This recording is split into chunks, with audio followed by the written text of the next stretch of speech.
Moi, pour moi, c'est toujours mon bébé. D'abord, je l'appelle toujours mon bébé. À l'au moment, je dis bonjour mon bébé. Il y a des gens qui disent qu'il a une grosse tête. Mais qu'est-ce que ça veut dire, la grosse tête? Les gens qui disent ça sont des imbéciles d'abord. Parce que d'avoir une grosse tête, ça veut dire être bon à rien, et avoir une grosse tête et se prendre pour quelque chose. Alors en principe, je ne pense pas que Michel soit bon à rien, il est même très bon à quelque chose, et il ne se prend pour rien du tout. Il sait très bien ce qu'il l'attend, il sait très bien ce que les gens... La preuve l'affiche.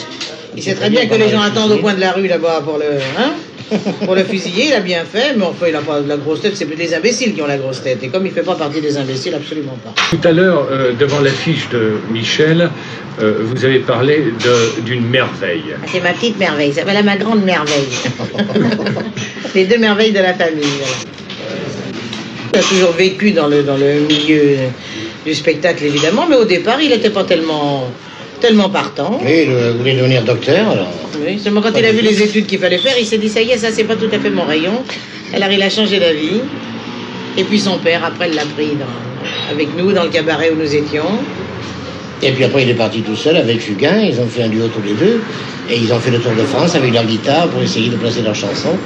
Pendant 3 ans, ça n'a pas marché du tout, puis vous voyez maintenant, ils se sont séparés tous les deux, et à partir de ce moment-là, le petit est parti, alors que nous dit, la merveille est partie, et Michel aussi, l'autre Michel aussi. Michel aussi, les deux Michel ont marché. Voilà. Vos parents, vous, faisaient partie aussi de ce milieu? Ah oui, ma mère était danseuse, au Moulin Rouge, c'est en face. En face. Et le père à Fernand. Ah oui, alors c'était le créateur des comiques excentriques. D'ailleurs, mon grand-père, c'est-à-dire son arrière-grand-père, était mime à Toulon. Il y avait déjà ce nom du Sardou. Il y avait déjà des Sardous à l'affiche il y a 100 ans. Alors pour peu que la petite fille prenne la relève, ben, vous voyez, on n'est pas sorti de l'auberge. Parce que Michel est marié. Et Michel est marié. Il a une petite fille qui a 3 ans aujourd'hui. Il nous a donné une charmante belle fille, et alors une merveille, encore des merveilles. Il n'y a pas de raison pour que la petite ne danse pas, ne chante pas et ne fasse pas tout un tas de... À ce moment, nous ne le voyons pas, parce que d'abord, premièrement, il se prépare pour son tour, parce que là, il joue un grand coup. Là, il essaie évidemment de gagner un peu sur ses aînés, sur Aznavour, sur Brel, comme ça, de gagner un petit peu de temps et de devenir son âge. Aujourd'hui, c'est pas le moment d'aller le chatouiller, je crois. Il a 25 ans et il essaie de gagner encore des galons au-dessus.